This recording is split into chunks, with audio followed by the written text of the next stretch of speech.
우리 아버지, 이름이 거룩히 여기심을 받으시옵시며 나라가 임하옵시며 뜻이 하늘에서 이루어진 것 같이 땅에서도 이루어지이다. 오늘날 우리에게 일용할 양식을 주옵시고 우리가 우리에게 죄 지은 자를 사하여 준 것 같이 우리의 죄를 사하여 주옵시고 그 다음 오늘 우리가 함께 은혜를 나눌 우리를 시험에 들게 하지 마옵시고 그렇게 우리에게 가르쳐주고 계십니다. 이렇게 우리가 내용을 생각해 보면 점점 더 우리의 신앙이 성장하고 있는 모습을 볼 수가 있다고 하는 것입니다. 우리는 1분 내지 2분에 할 수 있는 기도의 내용이지만 거기에는 아주 어린아이와 같은 심정과 그리고 성장한 사람의 심정이 같이 들어가서 하나님께 기도하도록 되어 있으니 얼마나 좋은지 말로 다할 수 없습니다. 그래서 오늘 우리를 시험에 들게 하지 마옵시고 이 말씀의 내용이 무엇인가를 생각하면서 우리 함께 같이 은혜를 나누고자 합니다. 우리는 시험이라고 한다고 하면 우리들 나름대로 쉽게 시험에 드는 것이 어떤 것인가, 시험에 드는 것이 이런 거다 하고 생각하는 게 있을 것입니다. 그런데 성경에서 예수님께서 우리들이 시험 드는 것이 무엇인지를 가르쳐 주시고 시험이 무엇이라고 말씀하시는지를 우리가 함께 생각해 봐야 하는 것입니다. 출애굽기 15장 26절 말씀을 통해서 보면 하나님께서는 우리들에게 이렇게 선언해 주시고 계십니다. 나는 너희를 치료하는 여호와다. 나는 너희를 치료하는 여호와다. 즉 나는 너희에게 라파가 된다. 그렇게 말씀하고 계십니다. 여기서 히브리어로 라파라고 하는 것은 어떤 뜻을 가지고 있느냐 하면 치료한다, 그리고 진단한다, 그리고 처방한다 라고 하는 뜻을 가지고 있는 단어입니다. 그런데 역대기하 16장 12절과 그리고 욥기 13장 4절 말씀 속에 똑같이 이 라파라고 하는 단어가 쓰여져 있는데 뭐라고 번역을 하고 있느냐면 의사라고 번역을 하고 있음을 우리가 보게 되어집니다. 그래서 하나님은 오늘 우리들에게 말씀하십니다. 하나님이 누구이신가? 인간이 이렇게 관심을 기울이면서 궁금해할 때 하나님께서 말씀하신 것입니다. 나는 인간을 치료하는 의사다 라고 말입니다. 나는 인간을 치료하는 의사다. 그래서 우리는 쉽게 말할 수 있는 것입니다. 하나님은 의사이시구나. 하나님은 의사이시구나 라고 말입니다. 그러면 의사가 하는 일이 뭔가 하는 것을 우리가 함께 생각해 볼 수 있을 것입니다. 여러분들 의사가 하는 일의 가장 첫 번째 일이 뭡니까? 진단하는 겁니다. 그죠? 진단하는 일을 합니다.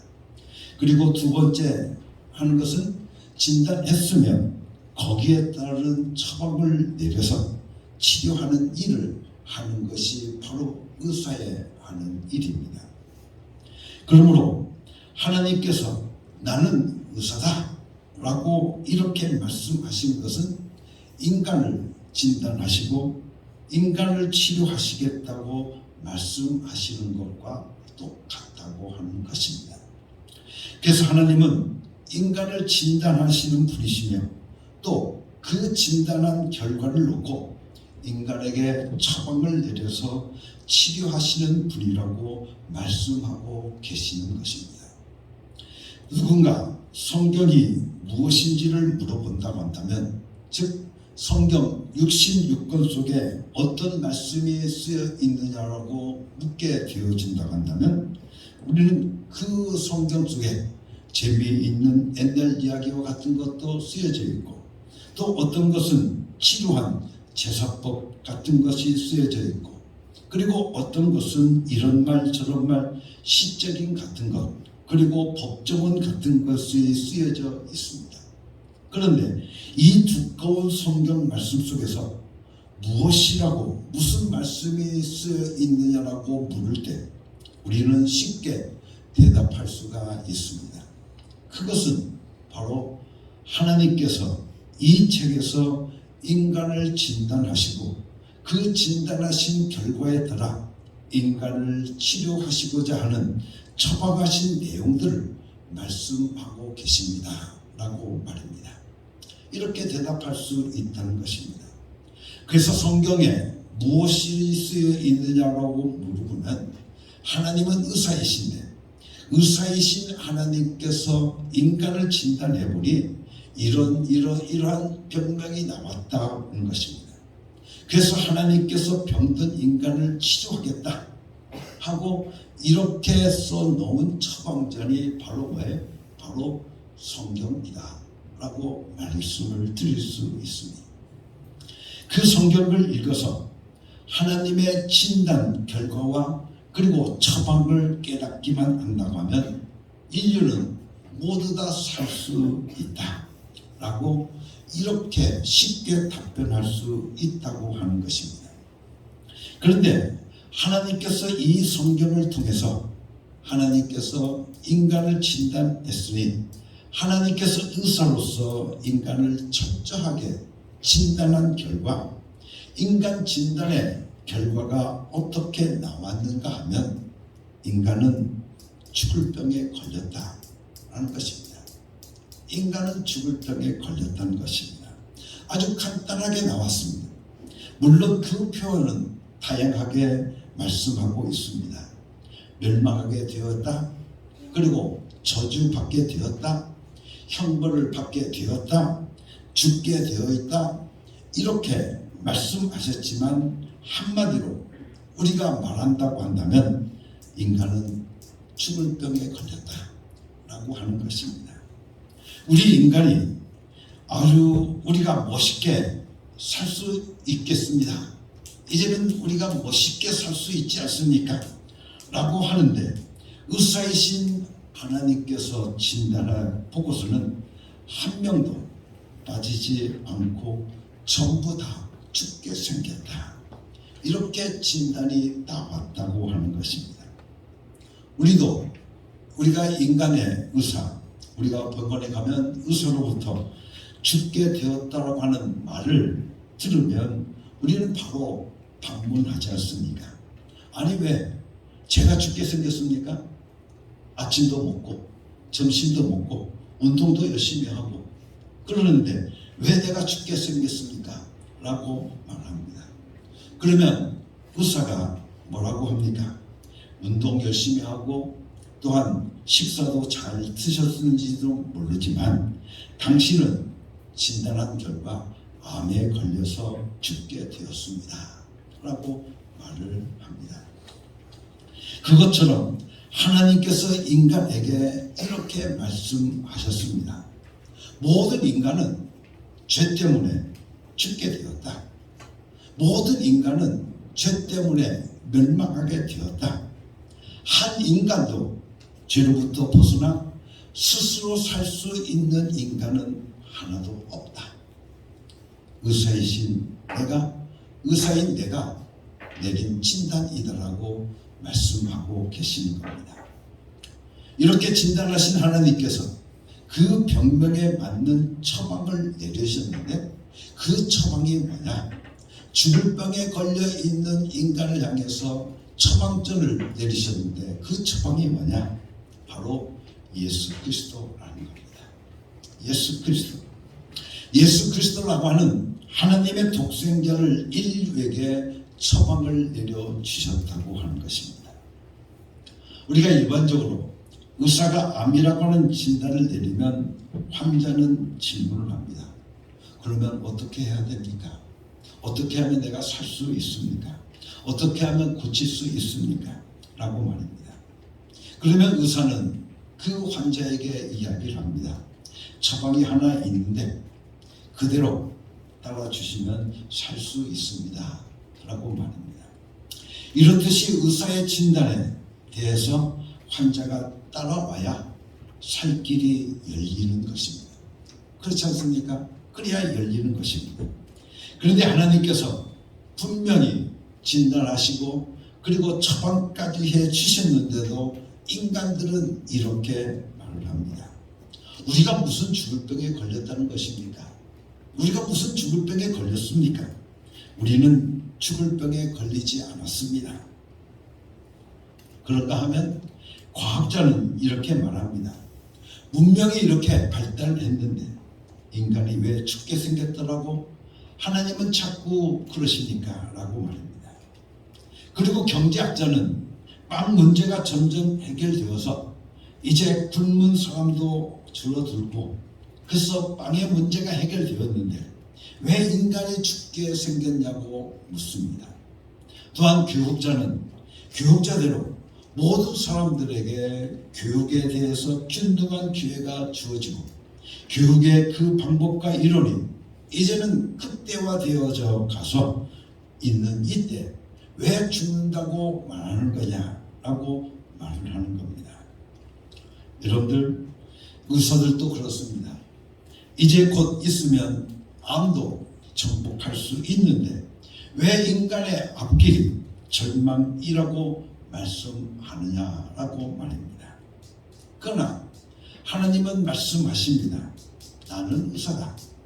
내가 볼 때 내가 진단을 해보니까 인간은 죄 때문에 죽음을 피하지 못하고 영원한 저주를 피하지 못한다 라고 하는 하나님의 진단이 나왔다는 것입니다.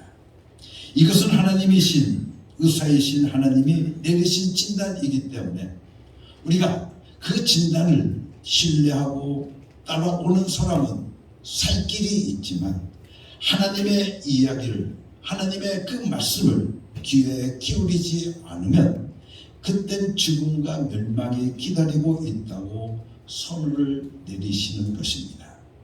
인간의 죄 때문에 죽는 병은 죄 때문에 영원히 멸망할 수밖에 없는 병은 죄 때문에 삶이 고달프고 죄 때문에 육신이 병들고 죄 때문에 고독이 오고 죄 때문에 불안이 찾아오는 그런 병은 인간의 그 어떤 처방, 물리적 처방으로는 길이 없습니다. 인간은 돈을 벌면 살 수 있다고 외치지만 하나님은 물질이 처방이 아니라고 말씀하고 계십니다. 또한 권력을 얻으면 살 수 있다라고 말하지만 권력도 처방이 아니라고 말씀하고 계십니다. 이 세상에서 명예를 얻으면 내가 살 수 있다라고 말을 하지만 그러나 하나님께서는 명예도 처방이 아니라고 말씀하고 계시는 것입니다.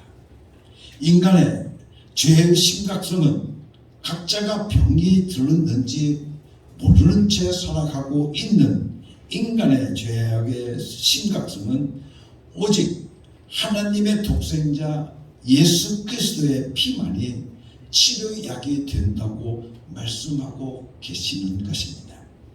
그래서 우리 모두가 이 말씀을 귀를 열고 들어서 의사이신 하나님의 처방을 따라서 예수 그리스도를 약으로 받아들여 살 것이냐 아니면 끝까지 물질과 명예를 쫓으며 끝없이 방황할 것이냐 하는 문제는 인간에게 남아 있다고 하는 것입니다. 지금 우리가 이 자리에 있는 것은 하나님께서 의사이신 것을 신뢰하기 때문에 오늘 우리는 이 자리에 앉아 있는 겁니다. 하나님, 그분은 의사이십니다. 아무 오진이 없으신 분이십니다. 그분의 처방도 역시 정확하십니다. 그분의 처방인 예수 그리스도의 피가 나를 용서하고 나를 살리고 나를 이 땅 위에서 살게 할 뿐만 아니라 영원히 그리고 영원히 살게 하시는 처방이라고 하는 것을 받아들인다고 하는 것을 우리들에게 말씀해 주시고 계십니다. 다른 약은 고칠 길이 없다는 것입니다. 다른 어떤 처방도 우리 인간을 고칠 길이 없다는 겁니다. 살게 할 길이 없다는 것입니다. 그러나 인간들은 끊임없이 다른 약을 찾아서 헤매는 것입니다. 그래서 진시황 때부터 벌써 불로초를 찾았던 것 아니겠습니까? 왜 그렇습니까? 어떻게든 살아보자, 어떻게든 존재해보자, 어떻게 하든지 벼텨보자 하면서 지금까지 왔던 것입니다. 그러나 하나님은 계속 당신의 말씀을 통해서 인간에게 강하게 부르짖으며 선포하고 있습니다. 나는 의사다. 나는 라페다. 그래서 우리는 예수 그리스도의 피로 용서받은 자들입니다. 오늘 우리는 예수 그리스도의 피로 용서받은 자들인 것입니다. 예수 그리스도의 피로 우리에게 죄가 없다고 하는 하나님의 선을 받은 자들이라는 것입니다. 그렇기 때문에 우리 믿는 사람들, 우리 신자들은 독생자 예수 그리스도를 이 땅에 보내셔서 그가 십자가에 못 박혀 피 흘려 죽게 하실 때 인간들은 알지도 못하고 있었지만 여러분들 하나님의 아픔을 생각해 보신 적이 있습니까? 십자가에 못 박는 소리가 쾅쾅 울려 퍼질 때 하나님은 높은 곳에 계셔서 안 들었겠느냐? 그 말입니다. 하나님께서는 다 듣고 계셨습니다. 우리는 이 엄청난 하나님의 천방을 우리는 받아들인 자들입니다. 예수 그리스도의 피로 용서받은 자들이라는 겁니다. 그래서 우리를 시험에 들게 하지 마옵시고 라고 하는 이 기도는 결론적으로 여러분들에게 말씀을 드리면 이 말씀은 이런 용서를 받은 다음 예수 그리스도의 피 흘리심의 은혜를 잊지 않게 하여 주시옵소서 라고 하는 그 기도가 바로 우리를 시험에 들게 하지 마옵시고 라고 하는 그 기도인 겁니다. 그러기에 여러분들 은혜를 잊지 않도록 하는 것, 바로 그것을 기도하라고 하는 것이 오늘 우리가 함께 배울 우리를 시험에 들게 하지 마옵시고 라고 하는 기도입니다. 그래서 시험은 받은 용서의 은혜를 잊어버리고 남을 용서하지 못하는 것을 가리켜서 시험이라고 말하는 겁니다. 이사야서 53장 5절과 6절 말씀 속에 보면 이렇게 말씀하고 있습니다. 그가 찔림은 우리의 허물 때문이요 그가 상함은 우리의 죄악 때문이라.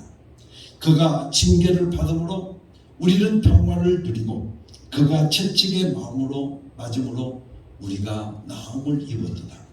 우리는 다 양 같아서 그릇 행하여 각기 제 길로 갔거늘 여호와께서는 우리 모두의 죄악을 그에게 담당시키셨도다 라고 말합니다. 예수 그리스도가 찔림은 우리의 허물 때문이라는 겁니다. 여러분들 여기서 이사야서 53장에 말씀하고 있는 그는 바로 누구를 가리키는 겁니까? 바로 예수 그리스도를 가리키고 있는 것입니다.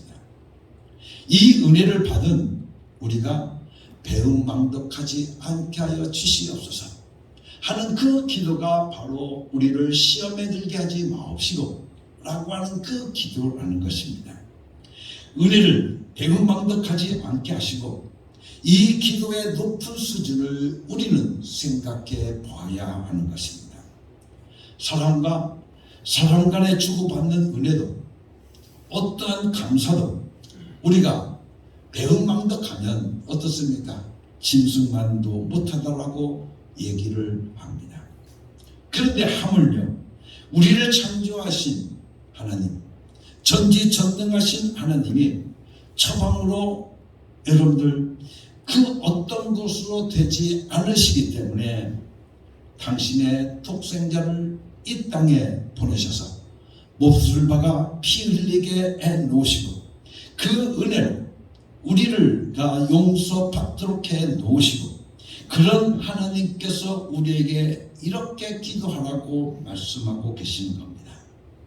하나님의 은혜를 배은망덕하게 하지 마옵시고 시험에 들게 하지 마옵시고. 여러분들, 시험이라고 하는 것은 헬라어로 어떤 단어를 쓰냐면 페이라스무스라고 하는 단어를 씁니다. 그런데 이 페이라스무스라고 하는 이 단어는 용서가 없는 것을 가리켜서 시험이라고 말하고 있는 겁니다. 많은 사람들이 이렇게 말을 합니다. 저희 집안에 시험이 대단합니다 라고 말합니다. 그래서 무슨 시험이 그렇게 대단하냐고 묻게 되어진다고 하면 우리 집안에 사업을 이루는데 사업이 잘 안 돼요. 그래서 우리 집안에 시험이 들었습니다. 또 자녀의 문제로 시험이 들었다고 말합니다. 여러분들, 사업이 안 되는 것, 여러분들 사업이 안 되는 것이 어떻게 시험이 되는 겁니까? 그것은 단지 어려움일 뿐입니다. 여러분들, 시험이 아니라는 겁니다. 자녀들의 문제, 또한 부부간의 문제, 그것들을 가리켜서 시험 들었다라고 이야기를 하는데 그런 것들은 그냥 어려움일 뿐인 것입니다. 사람들은 시험과 어려움을 잘 구별하지 못합니다. 시험이라고 하는 것은 용서를 못하는 것, 그것을 가리켜서 시험 들었다라고 말하는 겁니다. 우리는 말을 정확하게 해야 됩니다. 우리 예수 믿는 사람들은 언어가 참으로 중요합니다. 그래서 창세기를 보면 아브람 일대에는 아들이 없었다가 아브라함이 되고 나서 아들이 생겼을 정도입니다. 그래서 신자들은 말을 잘해야 되는데, 왜냐하면 우리가 뱉은 말 그대로 다 이루어지기 때문에 그렇습니다. 우리가 말한 그대로 다 되기 때문에 그렇습니다. 시험이라고 하는 것은 용서가 없는 것을 말하는 겁니다. 용서하지 못하는 것은 용서가 지속되지 못한다고 하는 것입니다. 사람들은 남의 짐을 져주기를 참으로 싫어합니다. 그런데 이상하게 믿는 사람들은 더 용서하지 못하더라 그 말입니다. 안 믿는 사람들을 보게 되어지면 어떻습니까? 안 믿는 사람들보다 더 믿는 사람들이 용서하지 않습니다. 안 믿는 사람들은 때로 포장마차에 가서 술 한잔 먹고 야, 우리가 지금까지 했던 거 다 털어버리자 하고 툭툭 다 털어버립니다. 그래서 술 한 잔으로 묵은 감정들을 툭툭 털어버리고 맙니다. 그런데 믿는다고 하는 사람들, 우리는 그렇지 않고 쌓고 또 쌓아서 아주 안 봐버리더라는 그 말입니다. 여러분들, 시험에 들지 말게 하옵시고 용서할 줄 모르는 사람이 되게 하지 마옵시고 라고 하는 그 말인 것입니다. 교회 기능이 뭡니까? 여러분들, 성도의 기능이 뭡니까? 그 기능은 바로 용서하는 데 있습니다. 우리 교회에는 봉사자가 차고 넘칩니다. 참으로 좋습니다. 그러나 여러분들, 우리 교회에 기쁨이 차고 넘칩니다. 참으로 좋습니다. 그러나 우리 교회 11조 하는 성도들이 모두 100%가 넘습니다. 라고 하지만 좋습니다. 그러나 그 교회 성도 간의 용서는 하는 용서가 있는가 하는 것입니다. 아무리 봉사가 차고 넘쳐도, 아무리 그 교회에 기쁨이 차고 넘쳐도, 여러분들 또한 그 교회 교인들이 100% 11조를 다 한다고 해도 그 교회 성도 간에 용서하는 용서가 있는지가 중요하다고 하는 것입니다. 성도의 기능, 교회의 기능은 어디에 있는가 하면 용서하는 데 있습니다. 그리고 이 말씀을 용서해 준 다음 함부로 끝나지 말라는 것입니다. 용서하는 것은 지속적이고 영구해야 된다고 하는 것입니다.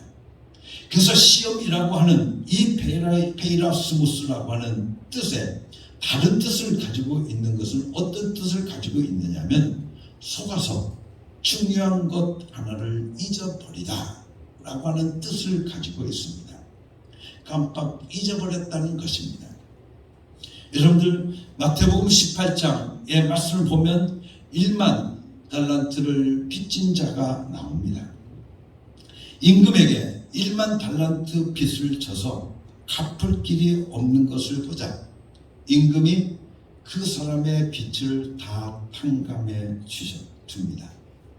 그래서 그 탕감을 해주니 어떻습니까? 정말 말로 다할 수 없이 감사하고, 여러분들 그 은혜를 생각해 보면 너무나도 감사할 것 아니겠습니까? 그런데 그는 그 자리에 나와서 자기 친구를 만나게 되어집니다. 자기에게 100데나리온 빚진 것을 친구를 만나게 되어서 그 친구에게 빚진 것을 갚으라고 이야기를 합니다. 그러자 그 친구가 내가 곧 갚을 테니 조금만 참아주게. 지금은 돈이 없으니 이제 조금 있으면 내가 벌어서 내가 다 갚겠네 라고 하니까 이 사람이 뭐라고 합니까? 당장 갚아. 못 갚는다고 하니까, 조금만 참아달라고 하니까 뭐라고 그래? 감옥에 가둬버립니다. 여러분들, 우리가 그 1만 달란트 빚진 자는 어떻습니까? 1만 달란트를 탕감받은 것을 어떻게 잊어버렸다는 겁니다. 임금에게 1만 달란트 받은 그 은혜를 망각해 버렸다는 겁니다. 그러니 그 친구가 100데나리온을 빚진 것에 대해서 그가 어떻게 용서하지 못하고 탕감하지 못한다는 겁니다. 여러분들, 탕감하지 못한다는 것은 바로 그 은혜를 잊어버렸기 때문에, 망각했기 때문에 그가 용서하지 못한다고 하는 그 이야기입니다. 사랑하는 성도 여러분들, 자기가 받은 용서를 잊어버리는 것, 남을 용서하지 못하는 것, 이 두 가지를 합쳐서 성경에서는 시험에 들었다, 그렇게 말하고 있는 겁니다. 예수 그리스도의 피를 통해서 우리가 정말 하나님의 엄청난 용서를 받아놓고 다른 사람을 용서할 줄 모를 때 우리는 그 사람을 놓고 시험에 들었다고 말하는 것이라는 겁니다. 내가 하나님께로 받은 은혜, 내가 하나님께로 받은 그 은혜, 여러분들 얼마나 크다고 여러분들 고백합니까? 그런데 그 고소를 받았음에도 불구하고 내 형제가 아주 조그만 것을 나한테 했는데도 불구하고 그것을 용서하지 못한다고 한다면 나는 하나님의 은혜를 망각한 자가 된다는 겁니다. 바로 그 사람을 가르쳐서 뭐라고 해? 시험에 든 자라고 이야기한다는 겁니다. 하나님께로부터 용서를 망각하는 것은 이웃의 죄, 타인의 죄, 상대방의 죄를 용서하지 않을 때 하나님께로부터 받은 은혜를 없는 것으로 쳐버린다는 것입니다. 여러분들, 얼마나 무서운 일인지 모릅니다. 내가 형제를 용서하지 못하면 하나님께서 어떻게 하신다는 거예요? 나에게 주신 그 은혜를 내가 어떻게 다 거둬들이겠다는 겁니다. 여러분들, 그것이 바로 시험에 든 자라는 것입니다. 그러고 보면 우리 모두가 시험에 빠진 사람이 될 수가 있습니다. 사람마다 용서할 수 없는 사람을 가슴속에 품고 있습니다. 사람마다 용서할 수 없는 사람을 가슴에 품고 있더라 그런 겁니다. 하나님이 우리에게 은혜를 베푸셨다는 것, 그것도 독생자 예수 그리스도를 피 흘리게 하셨다는 것, 이것을 잊어버린 사람은 어디에서 드러나느냐? 바로 남을 용서하지 못하고, 용서해 줬으면 끝까지 그 용서를 지속해야 되는데 끝까지 지속하지 못할 때 하나님의 쪽에서 볼 때에는 하나님께서 용서하신 것을 완전히 잊어버리시겠다, 그렇게 우리에게 말씀하고 있습니다. 그래서 우리가 실제로 하나님께 감사합니다. 이것도 주시고 저것도 주시고 감사합니다. 우리의 영혼 깊은 곳에서부터 나오는 감사와 기쁨과 생명이 넘치는 것은 바로 내 이웃과의 관계 속에서 담을 완전히 허물어 버리고, 그가 나에게 어떤 일을 행했든 내가 그를 끝까지 용서했을 때 나에게 그 기쁨이 차고 넘치는 것이라는 것입니다.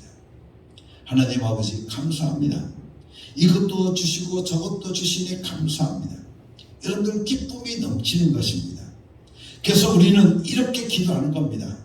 우리가 우리에게 죄 지은 자를 사하여 준 것 같이 우리 죄를 사하여 주옵시고, 여러분들 우리는 우리의 죄를 사하여 주시옵시고 라고 하는 기도는 잘했는데 우리를 시험에 들게 하지 마옵시고, 즉 우리 죄를 사하여 주신 은혜를 잊어버리지 말게 하여 달라고, 잊어버리지 않게 하여 달라고 하는 그 기도를 오늘 우리는 할 수 있어야 된다는 것입니다. 내가 이웃을 용서하는 것을 계속하고 나를 용서하신 하나님의 은혜를 잊지 말게 하여 주시옵소서. 너희는 이렇게 기도해라. 우리에게 말씀해 주시고 계십니다. 말씀을 정리합니다.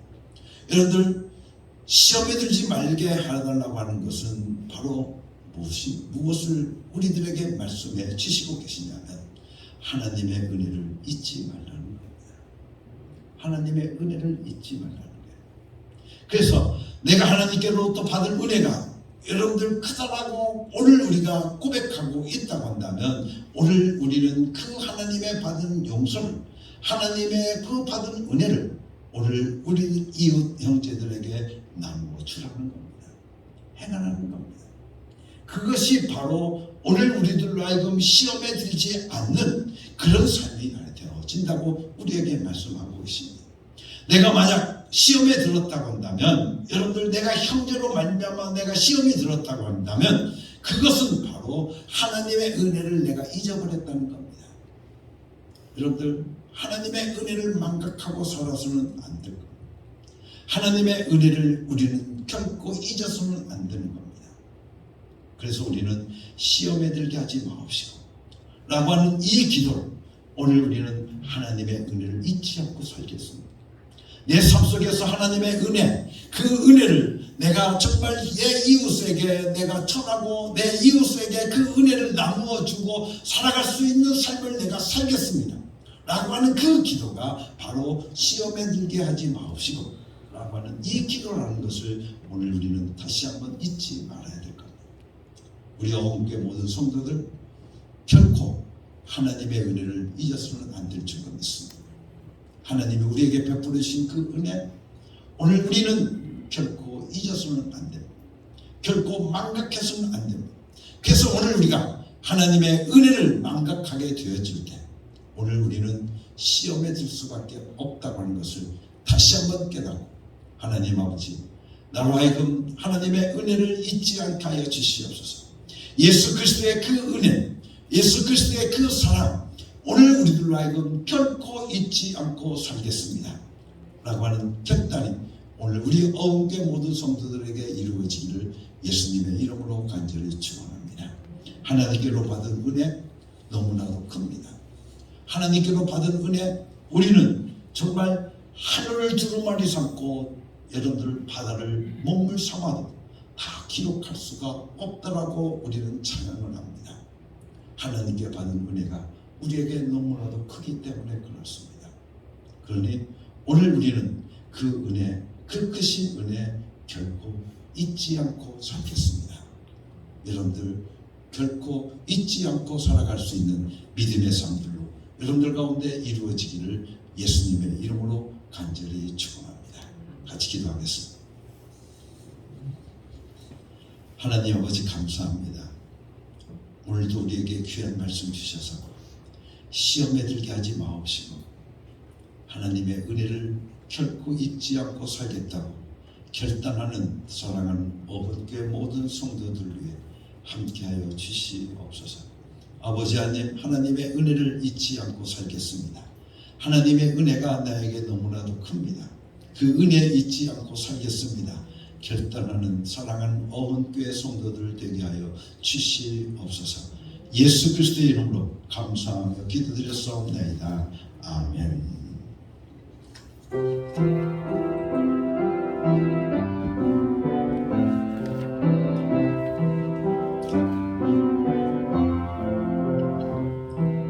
이 말씀 따라 사는 동안 지치지 않게 하시고 이 말씀 따라 사는 동안 주님 나라 이루소서.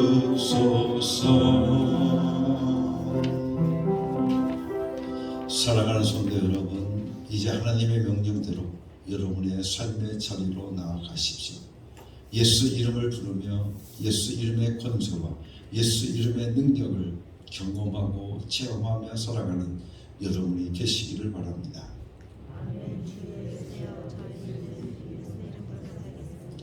이제는 우리 주 예수 그리스도의 은혜와 아버지 하나님의 극진하신 사랑과 성령의 감동하시고 역사하시고 충만하시는 오직 하나님의 은혜를 잊지 않고 살겠습니다. 하나님 아버지, 하나님의 은혜 잊지 않겠습니다. 결단하는 사랑하는 모든 성도들 위해, 그리고 그 가정 위해, 하는 모든 사업들 위해 지금부터 영원토록 함께 계시옵기를 예수 그리스도의 이름으로 간절히 축원하옵나이다. 아멘.